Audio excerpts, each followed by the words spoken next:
Já?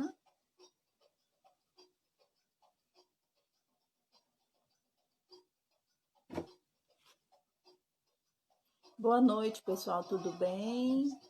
Nós estamos testando aqui a live para ver se está tudo ok. A câmera, se eu receber o ok aqui, já vou acender nossa vela, o incenso. Pessoal, hoje, quarta-feira, hoje é dia 2 de setembro de 2020. Eu vou começar aqui a acender o nosso altar.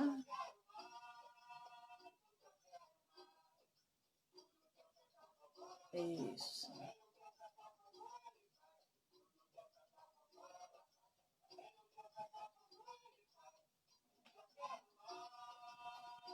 Isso. Hoje a gente vai falar sobre a Umbanda dentro do GECAM. Como que funciona a nossa casa, como que as maiores curiosidades que as pessoas têm, por que determinadas rituais, como que as coisas acontecem na nossa casa. E essa é a palestra da noite de hoje. Tá tudo? Já enviou o link? Uhum.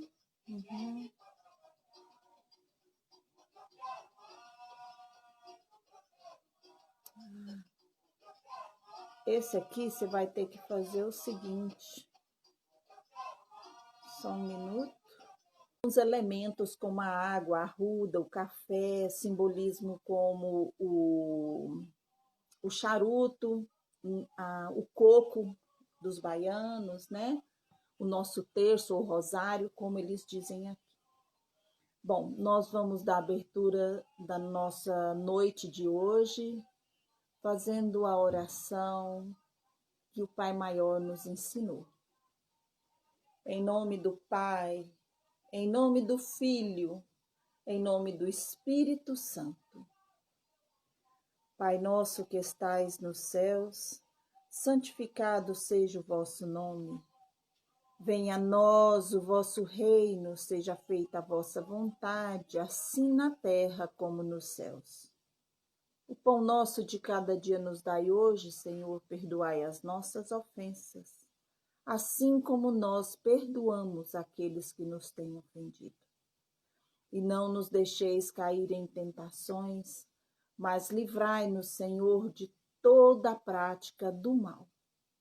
Hoje, agora e sempre, que assim seja. Pai de amor e misericórdia, meu Pai Oxalá, todas as entidades do amor, de luz, que nesse momento venham nos assistir nesta oração, irradiando luz, amor, tranquilidade, paz, esperança, prosperidade, fé, equilíbrio para cada um destes que estão nos assistindo neste momento, para cada coração aflito, para cada família, para aqueles familiares que se encontram distantes,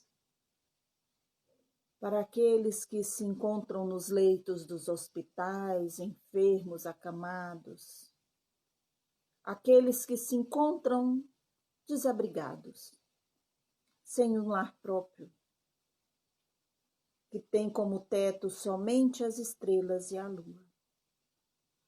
Que estes recebam o amparo do Pai Maior. Aqueles que não têm o pão, o alimento do dia, que o Pai Maior os alimente de amor e fé, para que um dia novo possa ressurgir e trazer um novo caminho para cada um destes. Filhos de amor e misericórdia, que a graça do Pai venha até vós nesse momento.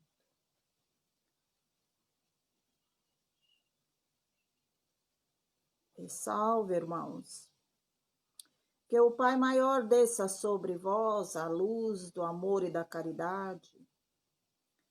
Que energia que cobre todo este orbe terrestre possa inundar o seu lar, possa inundar o seu espírito, retirando toda inveja, todo mal olhado, toda má querência, toda dificuldade, todos estes sentimentos de desânimo, todos estes sentimentos de fracasso, seja substituído nesse momento pela luz do amor, pela luz da caridade, pela luz do equilíbrio, da fraternidade, da paz, da saúde e da fé. Em nome do Pai, em nome do Filho e do Espírito Santo, que assim seja. E salve, meus irmãos. Saravá, saravá, saravá. Todos filhos da Umbanda, aqueles que ainda não conhecem essa religião maravilhosa, nós podemos dizer, hoje eu li uma frase que me tocou muito, que ela fala assim: a religião, a verdadeira religião é o respeito à obra da criação, o amor ao próximo e a crença em Deus e numa alma imortal. Todas as religiões têm esses fundamentos, só divergem no ritual. Então, meus irmãos, dentro das leis da Umbanda, nós temos 3 leis básicas. A primeira é a lei kármica, a segunda é o livre-arbítrio e a terceira é a lei do retorno. Aqui se faz, aqui se paga. É o plantar e colher, é toda essa simbologia que a espiritualidade muitas vezes fala durante os atendimentos, nas palestras, em todas as religiões. A gente sempre tem essa orientação.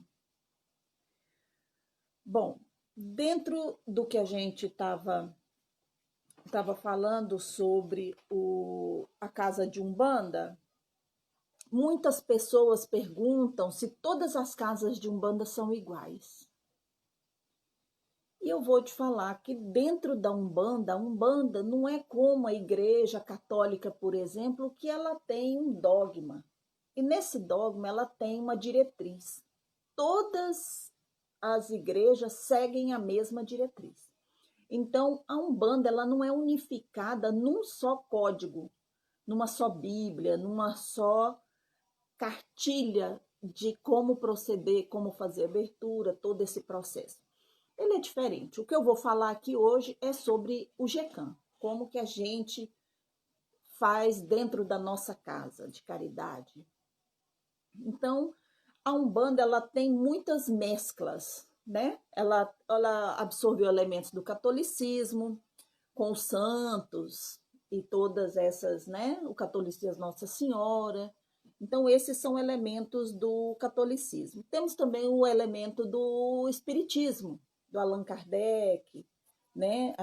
Muitas pessoas iniciaram no Allan Kardec, iniciaram no kardecismo antes de vir para a Umbanda. Não é regra, mas muitos estudam os livros da codificação kardecista para compreender todas as manifestações dentro da Umbanda.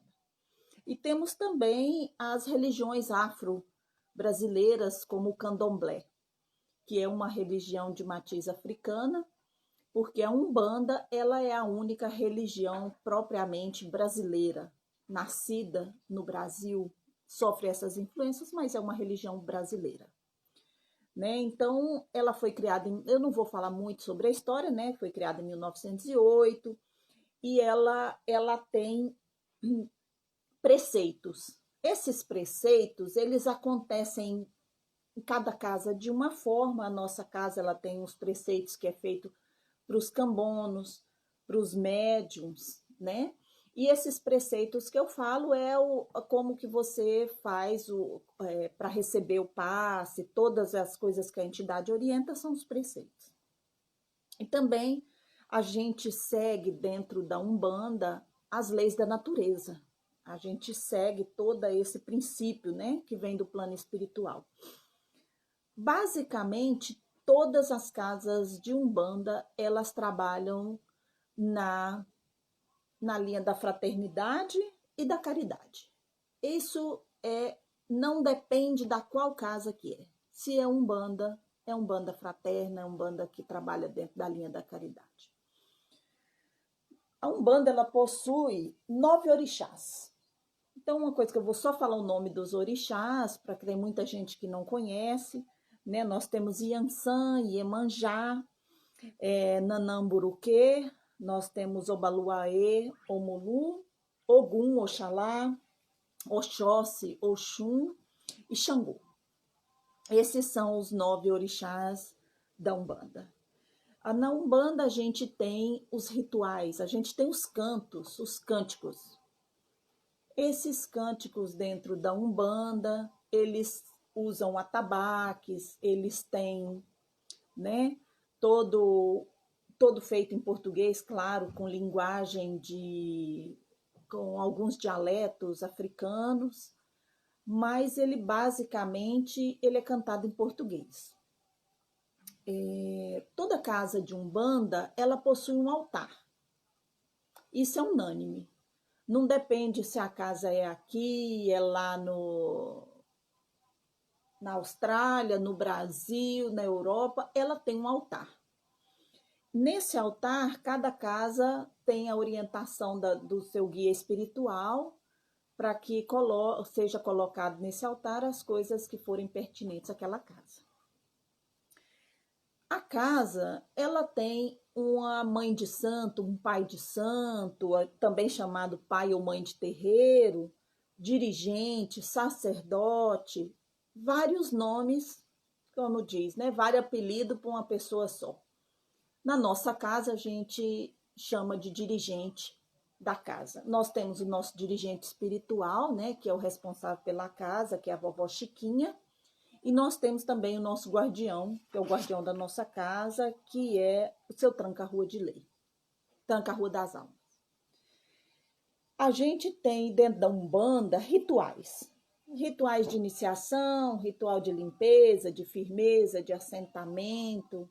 Esses rituais da Umbanda, ele é feito com os filhos da casa e é passado também para os consulentes, ou a gente chama de consulente ou assistência, que são as pessoas que frequentam a casa. Então, a gente tem, dentro da nossa casa, a gente tem o dirigente da casa, nós temos o guia espiritual, né? Que é o guia da vovó Chiquinha, no caso da nossa casa. Nós temos os médiums que atendem na casa, cada um com seus guias, seus protetores, né? Suas entidades. A gente tem os cambonos que auxiliam os médiums e assistência. Então, nós temos diferentes tipos de cambonos. E a gente tem o guardião, que é o seu tranca-rua das almas, que é o que toma conta das energias mais pesadas, né, da nossa casa. E nós temos os assistentes, né, assistência ou consulentes, que são as pessoas que buscam a casa para ser atendidas pela espiritualidade. Então, o que acontece, o que você faz quando você chega lá na casa de Umbanda? O que é a primeira coisa que você vê? O que você chega no GECAM, você vai ver? Primeira coisa, o médium, quando ele chega, ele pede licença para entrar na casa. Às vezes você vai ver o médium chega, ele faz uma cruzinha, 3 cruzes na entrada da casa. Ele está pedindo licença para entrar porque aquela casa tem um comando e ele está trazendo as entidades dele, ele está trazendo os guias dele, então ele pede licença para entrar e ele entra no terreiro. A gente pode chamar de terreiro, a gente pode chamar de casa, né? A gente tem os nomes que a gente pode dar para o ambiente onde é feita as consultas e tudo. E a gente tem o nosso altar, que também é chamado de congá, aquela região onde fica o altar, que é uma região sagrada, que é aonde, nesse congá, é aonde fica os simbolismos da nossa casa. Então, as pessoas perguntam muitas vezes, mas por que se usa branco na Umbanda? Por que vocês ficam de branco? O branco, ele simboliza a paz. Então, é a cor da espiritualidade. Quando você pede para passar paz, passar saúde para alguém, você imagina uma luz branca.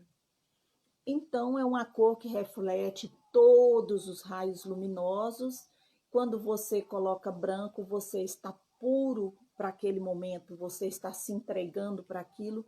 Então, esse é o simbolismo do branco dentro da Umbanda, né? A pureza. Mas sabe-se, né, que a única cor que Deus gosta mesmo é a cor da fé. Então, não importa a cor que você tá. A gente usa essas cores como trabalhadores da casa. Você, como consulente, essa cor que Deus quer, Ele quer a cor da fé só. Entendeu? Bom, gente. Depois que você chega lá na nossa casa, aí você vê os médiuns chegando, o consulente está todo sentado lá, e aí o médium entra, fez a sua saudação, e ele vai no altar e ele bate a cabeça. Alguns batem na mesa, outros se ajoelham no chão e bate a cabeça no chão. Ele faz isso 3 vezes, em nome do Pai, do Filho e do Espírito Santo. Né? E por que ele bate a cabeça? Porque a hora que o chakra dele, o ponto, o chakra coronário dele, ele abaixa ele, e é o momento de conexão da espiritualidade com o médium, dos orixás, os guias. É aquele momento que ele se conecta, porque o maior ponto de força da casa é o congá, né? É o altar. Então ele vai lá, ele bate a cabeça, eu estou aqui, meu pai, para trabalhar em prol dos que vieram buscar. Então, a entrada dessas irradiações é o chakra coronário, que é onde você, ao bater a cabeça, você se coloca, né, nesse movimento para a espiritualidade. Os consulentes, os visitantes, podem bater a cabeça no congá? Pode. É um sinal de respeito, é um sinal de que ele está disponível para receber o que ele foi lá buscar.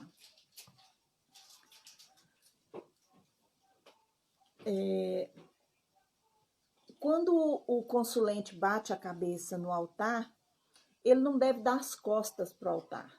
Ele deve continuar de frente para o altar e ele sai de costa, dá 3 passos e sim, ele pode virar as costas. Por que ele não deve rodar as costas no altar? Porque é falta de respeito. Você está se disponibilizando para trabalhar e virar as costas para o altar, isso não faz sentido, né? Então, essa é uma das questões que as pessoas sempre nos colocam em relação ao altar. Bom, outra coisa que vocês percebem nos médiuns, na casa, são as guias. Nossas guias, as guias, os colares, né? É errado você chamar de colar, porque ele não é um colar, ele é uma guia. O fio de contas, algumas casas chamam fio de contas. Por que eles não são colar? Porque não é um enfeite. E por que tem tanta guia diferente? E o que quer dizer uma guia? A guia, ela é a proteção do médium. Ele traz a vibração, ele traz a proteção com as entidades, né? Cada médium, ele tem uma guia diferente. Às vezes é a própria entidade que pede a guia, ele pede de uma certa forma, ele pede isso para ser feito de um jeito ou de outro, mas a guia, essa guia que eu tenho, por exemplo, alguém acha bonito e fala, mas eu vou fazer uma guia dessa para mim desse jeito. Ela vai, se traz proteção para ela, vai trazer para mim também. Não é assim. E primeiro a guia tem que ser imantada. Uma guia ela não pode ser usada se ela não for imantada. Ou então ela passa a ser um colar. Ela tem todo um processo desse de imantação e só o guia, a entidade que pode passar, ou o dirigente da casa, o pai ou a mãe do terreiro. Essa quantidade de guia, mas esse diretor dessa casa, esse dirigente, ele só tem uma guia, então ele tem menos proteção que outro. A proteção ela pode vir de muitas formas, né? Então, não necessariamente se precisa usar uma quantidade grande de guias para que eu tenha ou deixe de ter proteção. O que acontece quando a entidade pede para você fazer uma guia, às vezes aquela guia é para você fazer uma proteção temporária. Ah, mas a guia arrebentou, coitado, a guia arrebentou. O que faz? Meu Deus do céu, tinha uma coisa ruim nele, essa guia arrebentou. Arrebentou porque ele não precisa mais dela. Ou então, às vezes, até a própria entidade pede para ele descartar a guia, e tem outra, aí já é outro assunto.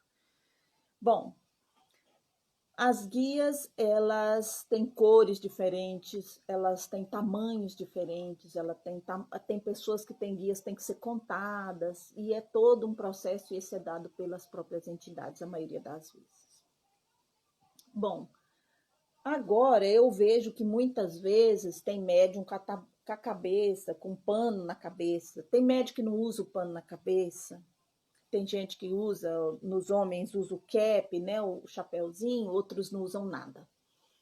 Não se preocupe com isso. Cada guia, cada protetor tem uma orientação para o seu médium. Se protege a cabeça porque se protege o chakra coronário, que é o chakra de recebimento das forças. Se você está com ele todo branco, eu estou irradiando e recebendo. Então, é uma proteção para mim, tá? Bom, agora nós vamos falar de uma coisa que dá muita pergunta dentro do centro. A vela, o lume, o pau de sebo. Esse aqui, cada entidade fala ela de um jeito. E as pessoas falam, tem muito jeito de acender vela, não se pode fazer isso, não se pode fazer aquilo. Vamos ficar no que é o básico. Primeiro, o que quer dizer a vela dentro da Umbanda? Ela traz proteção, ela traz conforto, porque o fogo é um elemento purificador da natureza. Então, a gente usa a vela como fogo purificador. Vocês vão ver, às vezes tem entidade que até põe fogo dentro das cumbuquinhas. É um elemento de manipulação das energias. A natureza ela é muito sábia em relação ao fogo, aos elementos. Então, o fogo, ele queima, ele consegue tirar, quando a entidade faz a limpeza, né? Eu vou falar disso mais na frente um pouquinho. Quando a entidade faz a limpeza, ele joga na vela. E a vela leva. Mas eu acendi uma em casa e aí eu fui apagar a vela, soprei. Por que não se deve assoprar uma vela? Porque a vela é um ponto de firmeza, um ponto de limpeza. Se você sopra, você tira toda a energia dela, leva ela de volta para você. Então, como que você apaga a vela na Umbanda? Você apaga com o dedinho, apaga com um apagador de vela, né? Mas, gente, pelo amor de Deus, não me sopra a vela, não. Já chega né? Conhecimento. Então, vamos lá. Por que a vela treme? Eu na minha vela, acendi minha vela, ela tá aqui, ó. Meu Deus do céu, é coisa ruim? Pode ser vento, viu, gente? Nem tudo que acontece com a vela é coisa dos espíritos, não. Tô conversando aqui perto dessa vela, ela tá tremendo. Não tem espírito ruim nenhum aqui, é meu hálito aqui. Então, também a gente não pode classificar tudo como coisa dos espíritos, né? Por que a vela treme? Porque precisa de uma transformação. Quando você acendeu ela lá e você está olhando o seu altar, você fez sua oração e às vezes você vê a vela tremendo, isso é transformação. Quer dizer que você precisa fazer uma transformação para aquele pedido da vela ser realizado. Isso é bem o que a gente fala quando a vela treme durante a oração. E por que a gente tem que acender a vela acima da cabeça? Não pode ser abaixo da cabeça. Porque toda a energia que você recebe, que é feito para você, a firmeza, ela é feita de cima para baixo. Ninguém começa uma limpeza do pé para a cabeça. A gente começa sempre da cabeça para baixo. Então, ela tem que ficar acima. Ah, mas eu não tenho nenhum lugar alto na minha casa. Você vai acender e vai dormir? Então, se você colocar acima da sua cama, ele está acima da sua cabeça. Se você vai sair, você vai ficar na rua, vai ficar em pé, então ele realmente tem que ser um lugar alto. Mas se você vai dormir, você pode pôr num lugar que fica acima da sua cabeça, na cama. Então, está explicado. Então, como que eu faço para firmar uma vela? A firmeza da vela, ela é feita quando você faz a sua oração. Você pede o seu anjo da guarda, o seu guia, seu protetor, né? Seu anjo mesmo da guarda, aquele que você está fazendo a firmeza para ele, e você oferece a vela para ele. Às vezes a vela cai. Então, uma coisa que a gente sempre fala no centro, a vela tem que estar, ó, firme. Essa aqui, ó, ela tem que levantar. Isso aqui é pesado. Mas você não pode deixar a vela solta. Sempre a vela tem que estar presa na parte de baixo. Entendeu? Às vezes a entidade prega lá, ó, e ela levanta para mostrar que está pregada para a pessoa. Então é isso, mas essa firmeza que eu estou falando, eu não estou falando de vela pregada não, gente. Estou falando de firmeza energética, tá? Então ela é dada pelo seu protetor, pela sua oração que é feita a firmeza. Então, algumas pessoas perguntam, será que a minha vela foi aceita, né? Eu consegui minha intenção com a vela, ela queimou toda? Não ficou nada na sua vela, sua intenção foi aceita. Pode ficar tranquilo. Toda intenção é aceita. Ser realizada é outra coisa. Então, às vezes, aquilo que você acha que vai ser realizado, às vezes não vai. Então, é também uma outra situação, né? É merecimento, ou então, às vezes, é hora. Quando a vela queima e ela fica aquela escadinha assim, parecendo que a vela chorou, né? É porque ela ainda tem um processo para concretizar. A chama ficou bem alta, isso aí é bênção. Chama alta é sempre bênção, né? Quando aquela vela que corre, aquele tanto de lágrima em volta, tem dificuldades no caminho.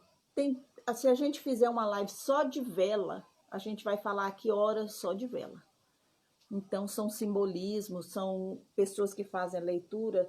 Outro dia, nós acendi uma vela muito bonita aqui, eu fiz uma oração muito, ofereci para os meus pretos velhos. E aí, no pavio da minha vela, se formou um coração.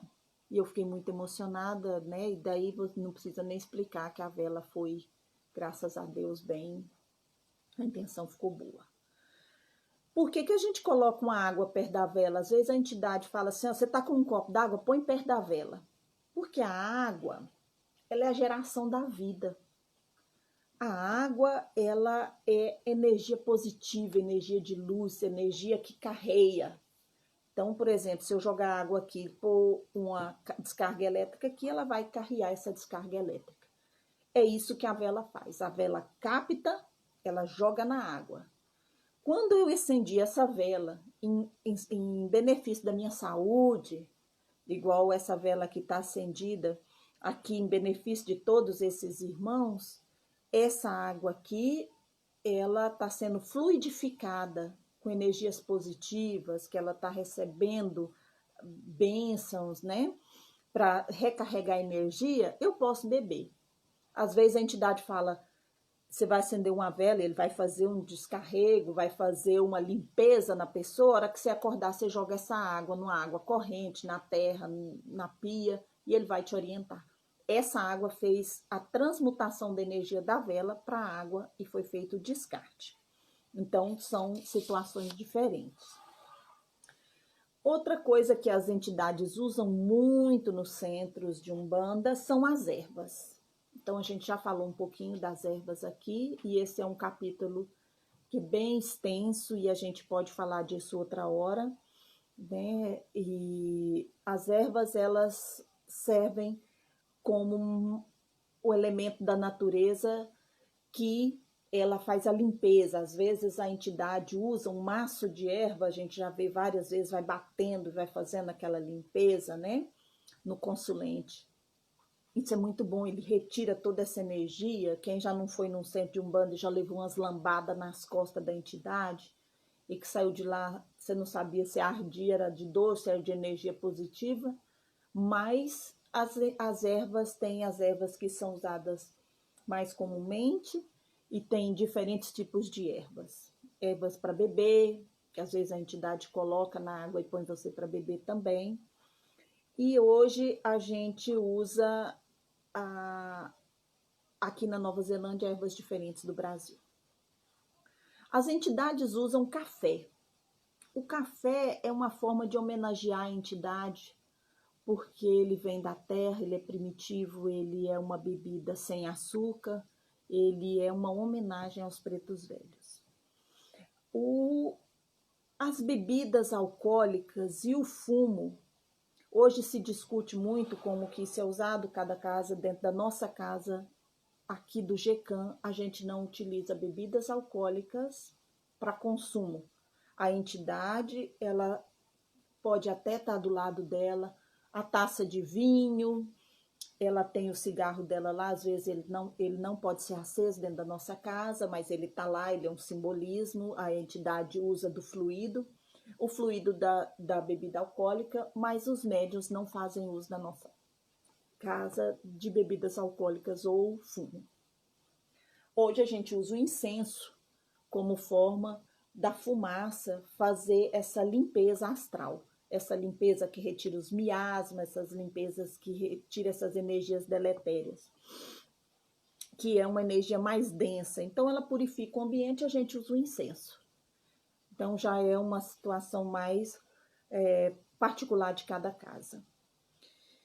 Bom, agora vamos falar de como as entidades trabalham e que às vezes as pessoas ficam confusas do que está acontecendo, é briga, é o que está acontecendo com a entidade, é desse jeito mesmo, as pessoas se assustam muito. Quando a entidade incorpora, quando o médium incorpora, principalmente ou basicamente quando é um caboclo, e ele vem e ele bate no peito do lado direito e dá aquele grito e chama, né? Que é aquela força que eles têm. Por que ele grita? Porque o grito, ele é uma vibração que ele quebra a energia e ele sacode a pessoa. Então as pessoas se assustam e a intenção é essa, é você vibrar o seu coração. Às vezes as pessoas escutam um caboclo gritando e falam, nossa, isso toca tão fundo em mim. Tem pessoas que choram quando o caboclo chega e grita. E às vezes ele assovia, depende da entidade, né? Da linha dele. Então, e esse grito, esse assovio, ele tem uma vibração que ele vai acima do que a gente consegue ver.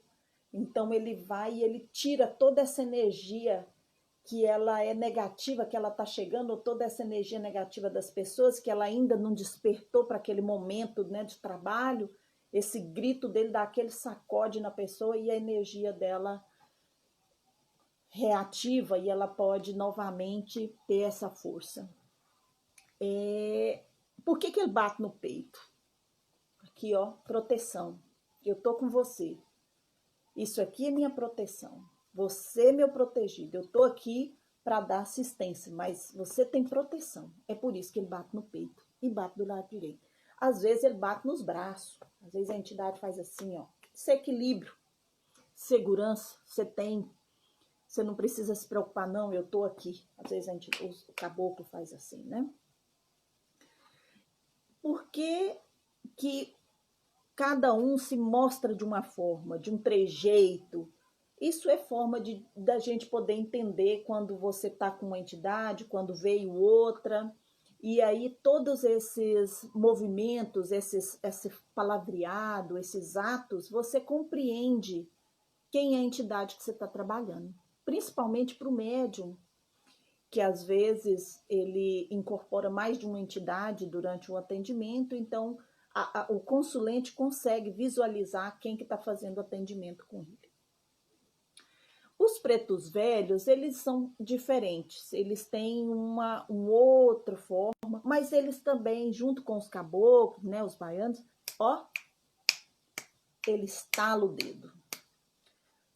Falar sobre a mão, sobre o estalar dos dedos, ele requer muita energia, é bem amplo. Mas eu vou dizer assim que a frequência do corpo astral, ele é compensada com as vibrações do duplo etéreo, que é a vibração do nosso corpo material com o nosso corpo espiritual, ele tem um processo de exsudação, que é a transmutação de energia de um corpo para o outro, da minha matéria densa para a minha matéria energética.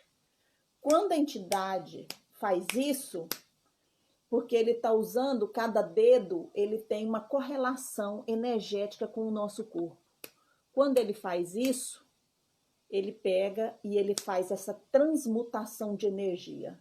Então, quando a entidade vai, ele dá o passe, ele limpa, ele tira, ele transmuta essa energia. E ele faz essa descarrega, essa liberação e doação energética. Quando, às vezes, ele termina o atendimento de um consulente e o médium, a entidade limpa o médium, o que ele faz?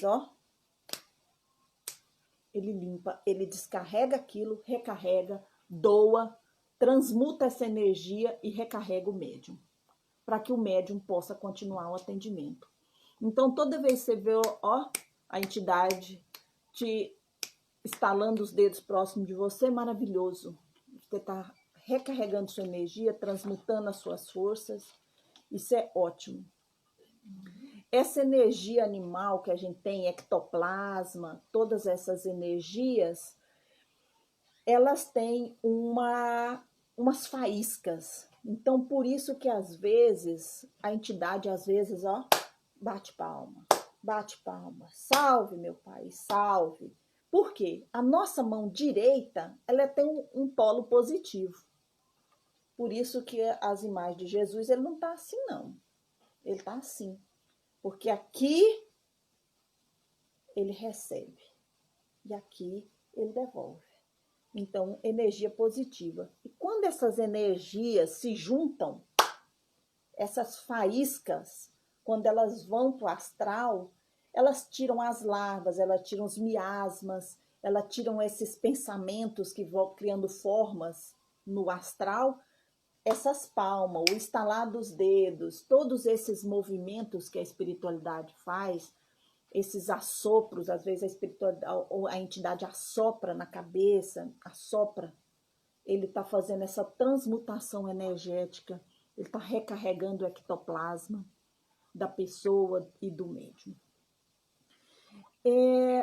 A palma das mãos, muitas vezes a entidade ela vem e joga na vela. O que ele fez? Ele tirou toda essa energia dali e descarregou aqui na vela. Aí, o fogo queima e libera. Aí a gente vai falar de oxigênio, hidrogênio, todas essas coisas que não vêm ao caso agora, mas essa energia positiva, que era negativa, através do fogo, transformou em energia positiva. E essas são as energias que a gente precisa para dar o equilíbrio do nosso corpo, equilíbrio do nosso sistema, dos nossos chakras, né? Quando a gente fala de chakra, é uma outra palestra, né? Um outro caso que a gente tem que falar disso de uma forma, os chakras dentro da Umbanda, que é muito importante, a gente pode fazer isso uma outra hora. né? O que é chakra? Chakra em sânscrito quer dizer roda, é o que roda. Então ele tem um formato afunilado e a gente tem os nossos pontos de chakra. Qual que é a função dos chakras? Primeiro, manter a vitalidade do corpo, a nossa vitalidade. Desenvolver a consciência da pessoa, que é através dele que você dá abertura para o conhecimento, né? Receber, transmitir energia espiritual. Cada chakra tem uma importância e dentro da Umbanda cada chakra tem uma correspondência. Então agora eu vou falar de chakra numa outra live, né? Nós vamos falar só de chakra, como equilibrar os seus chakras. Agora eu gostaria de que todos nesse momento que a gente pudesse se concentrar nos chakras para equilíbrio dessa energia. Nós vamos agora fechar os nossos olhos e vamos imaginar sobre nós, sobre o nosso chakra coronário que está na nossa cabeça, que é o chakra de Orixalá. Uma luz violeta descendo sobre a nossa cabeça, equilibrando esse chakra, inundando o nosso corpo, inundando a cabeça, descendo para o chakra frontal, que é o chakra da Iemanjá. Nesse chakra, a gente vai ter um azul, um branco azulado, e essas luzes vão descendo junto com a violeta. Nós temos o chakra laríngeo, que é o Iori, que é o Ogum, e Yansan. É um chakra que ele tem a cor lilás e a cor rosa. Nós temos o chakra cardíaco, que é o chakra de Xangô, né? Ele tem uma cor verde ouro, né? Verde, amarelo, ouro, é um verde escuro, né? Que é de Xangô. Nós temos o esplênico, que é o chakra de Ogum, que é um chakra cor de rosa, amarelo, verde claro. O chakra gástrico, que é o chakra de Oxóssi. Também temos o chakra de Oxóssi, ele vem na cor vermelha, na cor verde mais forte e amarelo. E o chakra básico, que é o chakra de Yorimá. Esse chakra, ele vem na cor laranja, roxo, vermelho. Então, vocês perceberam que todos os chakras, eles têm cores diferenciadas, é um arco-íris. E nesse momento, eu quero que vocês fechem os olhos, deixe essa energia que está em volta de cada um de vocês agora. Descruzem as pernas, descruzem os braços. Vamos elevar o nosso pensamento a todos esses orixás de amor, ao nosso Pai Oxalá, à nossa Virgem Santíssima Maria de Nazaré, descendo sobre nós a luz branca do amor, da caridade, da fé, inundando a nossa cabeça, descendo pelo nosso pescoço nesse momento, retirando toda essa dor, todo esse peso, irradiando para os nossos braços como uma cachoeira de água límpida e transparente, saindo pelas nossas mãos toda essa energia de inveja, de cansaço, de desânimo, inundando o nosso corpo agora, com equilíbrio, com saúde, com ânimo.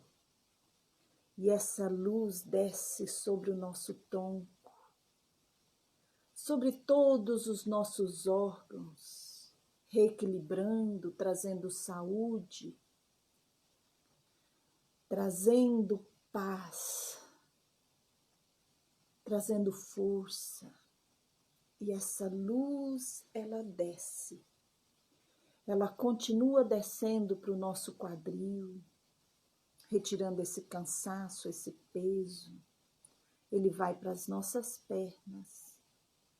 E essa luz brilhante, ela desce até os nossos joelhos e aos nossos pés. Nesse momento sai toda essa tristeza, esse cansaço, esse desânimo, essa falta de orientação, de foco, de equilíbrio. E agora eu me vejo toda inundada de luz. Luz vermelha, lilás, verde, amarela, cor-de-rosa.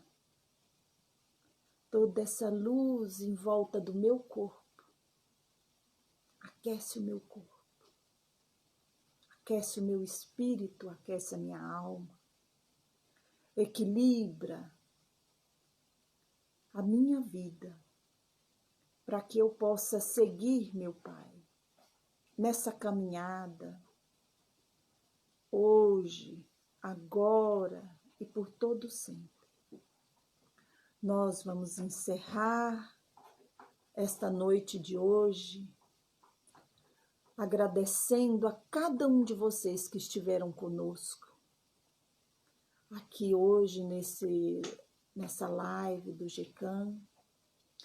Nós vamos agradecer a todos que não puderam estar aqui hoje, mas que em pensamento e que vão poder assistir depois. O GECAM, a nossa casa, ela possui as redes sociais, nós possuímos um telefone que entra em contato diretamente com o GECAM. Nós vamos nós estamos montando um grupo de estudos sobre a Umbanda, e esse grupo de estudos, ele vai ser inicialmente online, e as pessoas que tiverem interesse podem entrar em contato com a Letícia, nossas redes sociais, principalmente no telefone, no WhatsApp do GECAM, e ele foi montado um questionário que foram mandado para as pessoas, eu gostaria que pudessem responder, para que a gente possa se orientar em relação às pessoas que farão o curso. Que o Pai Maior abençoe cada um de vocês, a sua semana, abençoe o seu trabalho, a sua família, o seu lar.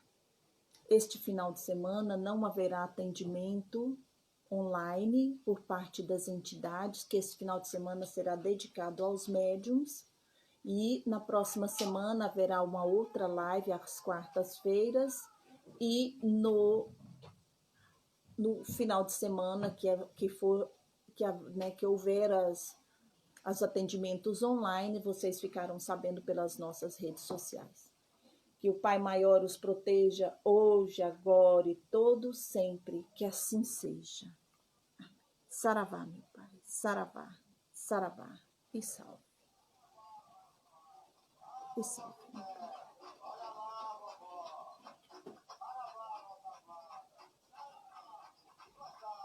E salve.